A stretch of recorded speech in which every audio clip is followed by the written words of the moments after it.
원장님, 저 이거 샀어요. 이제 피부과 안 가도 될 것 같아요. 피부과 안 오신다고요? 그거 쓰다 보면은 피부과 조만간 오겠네요. 왜요? 이거 요새 엄청 핫하던데요? 그게 잘 쓰면 좋은데 잘못 쓰면은 진짜 오히려 돈을 더 쓸 수 있어요. PD님 그거 혹시 한번 써보셨어요? 네, 써보니까 뭔가 피부가 당겨지는 느낌도 있고 좋던데요? 그 느낌이 진짜 적신호예요.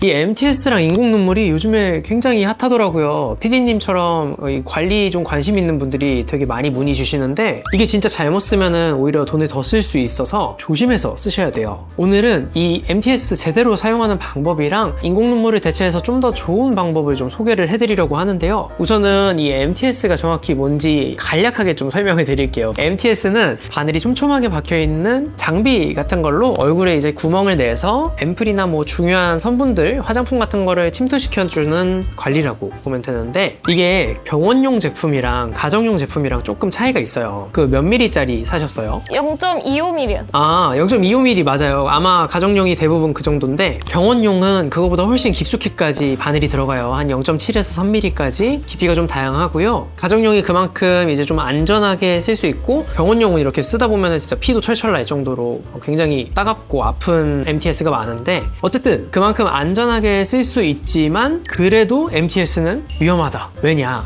몇 가지 문제점들이 좀 있어서 지금 말씀을 드릴게요.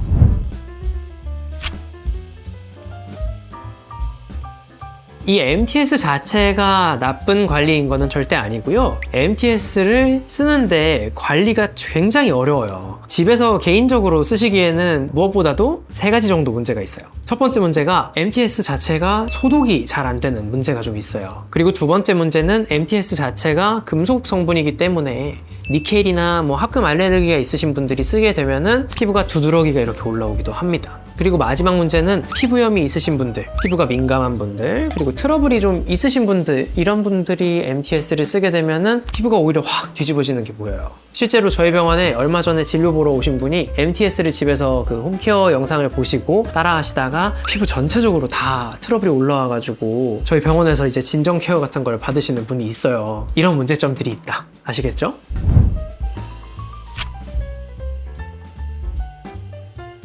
이 MTS 말고도 아까 PD님 사셨던 인공 눈물 있죠? 인공 눈물 그거 혹시 성분 뭔지 아세요? 히알루론산 들어갔다고 해서 샀어요. 아, 히알루론산 인공 눈물이 문제점이 몇 가지 있어요. 그거를 얼굴에 바로 바르게 되면은 아까 PD님이 말씀하셨던 그런 피부 당기는 증상이 좀 있을 수 있거든요? 히알루론산이 수분을 보충해주는 성분이 아니에요?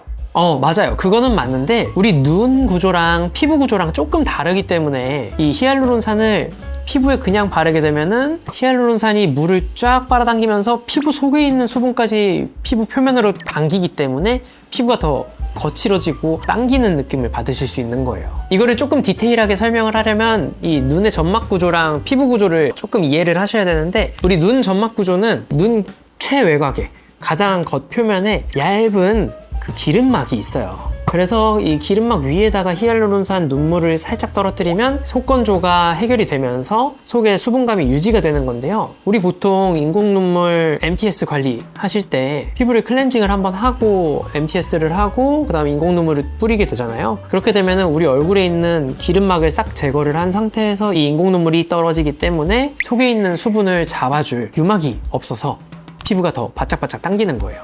그렇기 때문에 이 히알루론산의 보습 효과를 제대로 누리시려면 다른 성분을 하나 더 쓰셔야 돼요. 그 성분은 이따가 뒤에서 다시 한번 얘기해 드릴게요. 그리고 이 인공 눈물의 또 다른 단점이 다른 앰플에 비해서 함량이 너무 낮은데 그렇다고 해서 앰플에 비해서 훨씬 저렴하냐? 그건 또 아니더라고요. 실제로 저 이 영상 찍으면서 PDRN 성분이 들어간 저만의 가격이랑 PDRN 앰플 가격이랑 얼마나 크게 차이가 나길래 이렇게 사람들이 PDRN 저만액에 관심을 가지시는지 궁금해서 좀 찾아봤는데요. 저만액 같은 경우에 보통 0.5mm 단위로 한 30개 정도 들어가 있는 게 시중 가격으로 한 18,000원 정도에 팔리고 있더라고요. 그러니까 0.5 곱하기 30 하면은 한 15mm, 15mm에 한 18,000원 정도인데 제가 이 PDRN PDRN 앰플을 좀 찾다가 저렴한 거를 좀 찾아봤는데 인터넷에서 PDRN 앰플 검색하시면 나오는 제품인데요. 한 30ml 기준으로 21,000원 정도에 판매가 되고 있더라고요. 그러니까 미리 단위로 환산을 해보면 저만액이 오히려 앰플보다 더 비싼 격이 되는 거예요.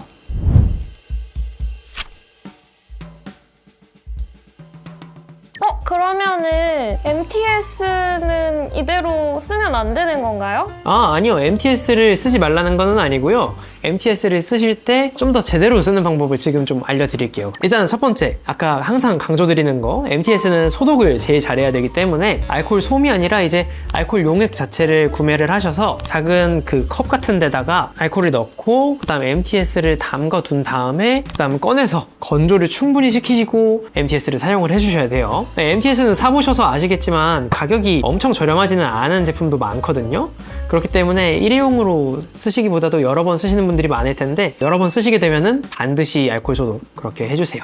그리고 두 번째는 MTS 쓰시기 전에 반드시 얼굴 전체도 알코올 수압으로 깨끗하게 소독을 하시고 MTS를 하셔야 됩니다. 그리고 지금부터가 좀 중요한데 MTS랑 인공 눈물이랑 쓰지 마시고 아까 말씀드렸던 MTS랑 앰플이랑 마지막에 밀폐제 보습제를 같이 쓰셔야 돼요. 이게 아까 말씀드렸던 핵심 내용인데 보습제를 안 쓰고 MTS랑 인공 눈물만 쓰시게 되면은 피부가 더 건조해지고 당기는 증상이 있는 거예요. 이 히알루론산 앰플 자체가 속에 있는 물기를 쫙 빨아당기면서 밖으로 날아가기 때문에 그런 증상이 있는 건데 이거를 막아주기 위해서 밀폐제를 빠르게 도포를 해주는 거죠. MTS 자체가 피부에 상처를 내는 거기 때문에 상처를 좀 진정을 시키고 재생시키는 게 필요하기 때문에 되도록이면 시카 성분이 좀 들어간 보습제 같이 쓰시는 게 좋겠죠. 이 MTS랑 같이 쓰는 앰플도 쓰시는 목적에 따라서 좀 다양하게 쓸 수 있는데 기미를 옅어지게 하시고 싶다 하면은 MTS를 하고 트라넥삼산이라든지 나이아신아마이드 같은 성분이 들어간 앰플을 같이 쓰는 게 좋고요. 주름이나 탄력을 개선시키고 싶으신 분들은 아데노신이나 펩타이드 성분이 들어간 앰플을 써주세요. 그리고 아까 말씀드렸듯이 속건조를 잡고 물광기를 돌게 하고 싶다 하는 분들은 히알루론산 같이 쓰시는 게 좋겠죠. 이렇게 앰플은 인공 눈물에 비해서 이 성분 자체도 굉장히 다양하고 한 앰플에 여러 가지가 이렇게 복합적으로 들어가 있는 앰플들이 요즘에는 잘 나와 있기 때문에 저는 인공 눈물 쓰시기보다는 차라리 그냥 앰플을 쓰시는 게 가격도 그렇고 성분도 그렇고 훨씬 더 좋으니까 그렇게 하시는 게 나을 것 같아요. 그럼 앰플을 쓰고 나서 마지막에는 반드시 밀폐제를 꼭 써주세요. 시카 성분이 들어간 보습 크림을 같이 써주는 게 베스트다. 그러면 다음에 더 좋은 정보로 찾아뵐게요. 안녕.